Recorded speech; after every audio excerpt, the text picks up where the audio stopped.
Request کی گئی speaker اجلاس صادق صاحب کو، چونکہ ہم اسپیکر صاحب کی پرمیشن اس کے اندر ریکوائرڈ ہوتی ہے. 8 تاریخ کو اس کی اجازت نہیں دی گئی یا اس کو رسپونڈ نہیں کیا گیا. 8 کے بعد میں نے دوبارہ خط لکھا 15 تاریخ کے وزٹ کے لیے.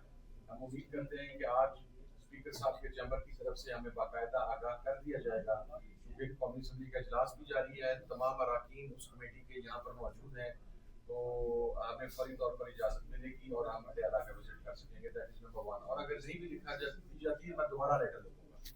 میں نے 8 سے پہلے بھی لکھا تھا، میں نے 8 کے بعد لکھا، اب پھر میں تیسرا لیٹر لکھوں گا اور یہ معاملہ پھر ہم جو اگلی اسٹینڈنگ کمیٹی کی میٹنگ ہے with in next 10 to 12 days اس کے اندر انشاءاللہ ٹیک اپ کریں گے. نمبر 1. نمبر 2، کل گزشتہ روز شبلی فراز صاحب لیڈر آف اپوزیشن سینٹ، انہوں نے بھی خط لکھا. انہوں نے اس سے پہلے بھی خط تحریر کیا اعجاز چودھری صاحب کے پروڈکشن آرڈر کے حوالہ سے. ہم امید کر رہے تھے اور ہمیں اطلاع بھی یہ دی گئی تھی کہ آج انہیں سینٹ کے اجلاس میں شمولیت کا موقع دیا جائے گا.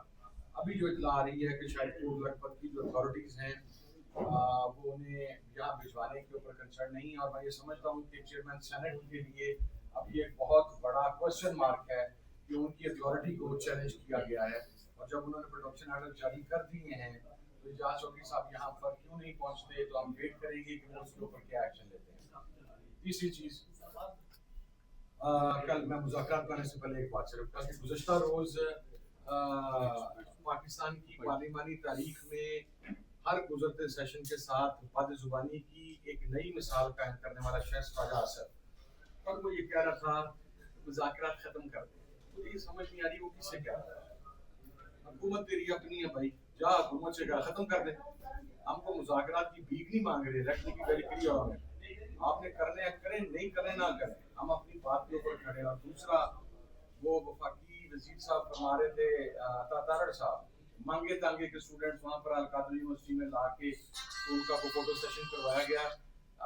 جناب کے پاس اگر وقت ہو، میں جانا تو ان کے ساتھ مناسب نہیں سمجھوں گا، لیکن وہ جس ٹائم بھی وزٹ کرنا چاہیں اور ٹائمنگز میں وزٹ کرنا چاہیں تو جا کے دیکھ لیں کہ وہاں پہ مانگے تانگے کے اسٹوڈنٹس بیٹھے ہوئے ہیں یا میرٹ پہ بیٹھے ہیں. اور دوسری بات، چونکہ سوچ جب ڈیولپ ہوتی ہے تو اس کے پیچھے کوئی نہ کوئی اس کے محرکات ہوتے ہیں. محرکات یہ ہیں کہ جس وقت شریف ایجوکیشنل کمپلیکس، جسے ہم شریف کمپلیکس کہتے ہیں، وہ بنا تھا، میں وہاں پر اسٹوڈنٹ رہا ہوں 98 میں، 99 میں، 2000 میں.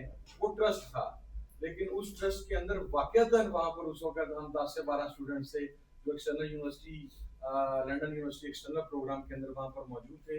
اور پھر وہاں پر جو کچھ ہوتا تھا وہاں پر اس کو فائنانس کرنے کے لیے اس ٹرسٹ کے لیے ذرا ڈیٹا نکلوایا جائے کہ کون سے ممالک کے لوگ یہاں پر آتے تھے، ان کے کتنی ٹرانسپلانٹ کے آپریشن ہوتے تھے، کتنی سروینگ وہاں پر کی جاتی تھی. وہ ایمبولینسز، وہ جہاز اگر ریکارڈ کے اوپر ہوں، ہم تو وہاں پر ہوسٹلائٹ سے نا، ہم وہاں پر موجود تھے. تو آپ ہمیشہ کسی بھی ٹرسٹ کو جن گراؤنڈز کے اوپر آپ چلاتے ہیں اسی نظر سے دیکھتے ہیں.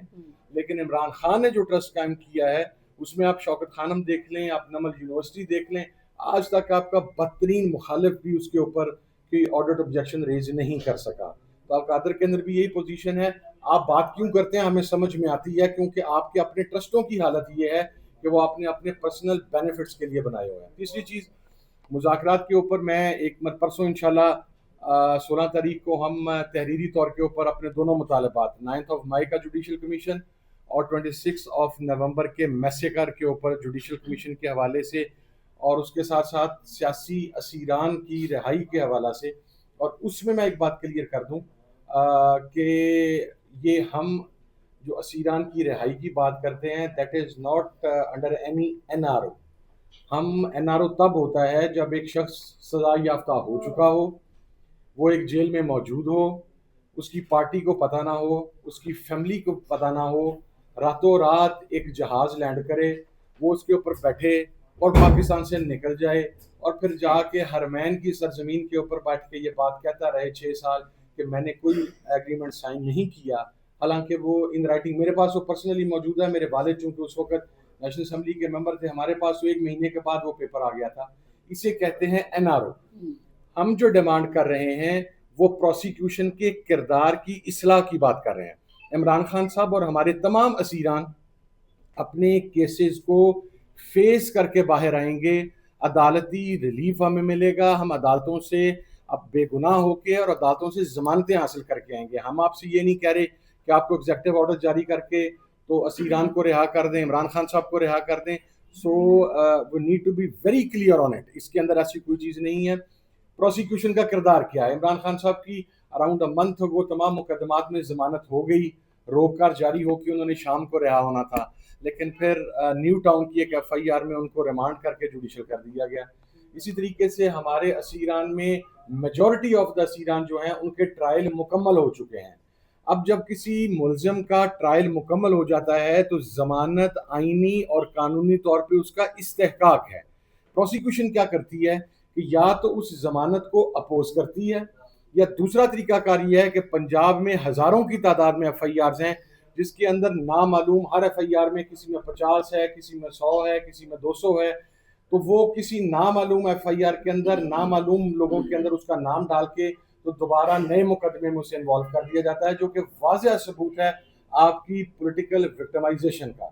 ہم صرف ایک کردار کی اصلاح چاہتے ہیں کہ مزید بوگس اور 2 نمبر ایف آئی آرز نہیں ہوگی اور اس کے اندر پولیٹیکل وکٹمائزیشن نہیں ہوگی. 9 مئی کے اوپر آپ کہتے ہیں ہم ذمہ دار ہیں, ہم کہتے ہیں کیٹیگوریکلی کہ آپ ذمہ دار ہیں. کل میں چونکہ ابھی ایک ہیئرنگ چل رہی ہے وہاں پر ملٹری ٹرائل کے حوالہ سے, وہاں پر ایک جج صاحب نے تو اب بات کر بھی دی ہے اس کے اوپر. انہوں نے کہا ہے کہ وہ ویڈیوز اور وہ چیزیں منظر عام کس طریقے سے لوگ بغیر کسی کے روکے ہوئے کسی بلڈنگ تک پہنچ گئے, تو کیا یہ سیکورٹی کا فیلئر نہیں ہے؟ اب یہ کوشچن مارک آ رہا ہے پاکستان کی اعلیٰ ترین عدلیہ کے ایک جج کی طرف سے. یہی ہم کہتے ہیں کہ اس دن کی سی سی ٹی وی کیمروں کی فوٹیجز سامنے لائی جائیں. اسی طریقے سے 26 نومبر کو جو میسیکر ہوا, آپ کہتے ہیں پہلے کہتے تھے نہ گولی چلی نہ بلٹ انجری ہوئی, انیشلی آپ نے یہ کہا, پھر آپ نے کہا شاید گولی چلی اور شاید کوئی انجری ہوئی ہو, پھر آپ نے یہ کہا کہ سی ایم کے پی کے سیکیورٹی سٹاف نے فائرنگ کی, پھر آپ نے یہ کہا کہ ہمیں آئیڈینٹیفائی ہی نہیں ہے کہ کس نے گولی چلائی. یعنی حکومتی بیانات ایک ہفتے کے اندر اندر انہوں نے 4 مرتبہ اپنے بیانات چینج کیے. ہمارے 13 کے قریب شہداء ہیں جو کنفرم ہے. ہمارے مسنگز کے پرسنز کے اوپر ہم نے انیشلی تعداد دی تھی 200. اچھا, اس کے اوپر کسی حکومت اور ان کے نام شیخ وقاص اکرم صاحب نے میڈیا کو دیے. ہم نے اپنی ذمہ داری کے تحت ان لوگوں کو ٹریس کیا, لوکیٹ کیا. وہ تعداد 200 سے گریجولی نیچے گرتی ہوئی 46 پر آئی. ابھی ہمارے مزید کچھ لوگ کچھ تھانوں کے اندر آئیڈینٹیفائی ہو گئے ہیں, وہ ان another 24 hours ہم انشاءاللہ اس کا فگر بھی دے دیں گے. لیکن یہ ذمہ داری ہماری سائڈ سے ہے.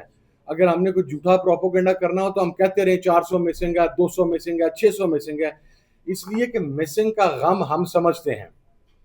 اس رجیم چینج کے آپریشن کے بعد انہی پارلیمنٹیرینز نے, یہ خود بھی مسنگ ہوئے, ان کے بال بچے بھی مسنگ ہوئے, ان کے عزیز و اقربا بھی مسنگ ہوئے. تو ہماری تو دعا ہے کہ وہ نمبر جو گریجولی نیچے جا رہا ہے وہ 0 پہ آ جائے, تاکہ کسی ماں کا بیٹا, کسی عورت کا جو مجازی خدا ہے, کسی کا باپ, وہ ان سے دور نہ ہو. اس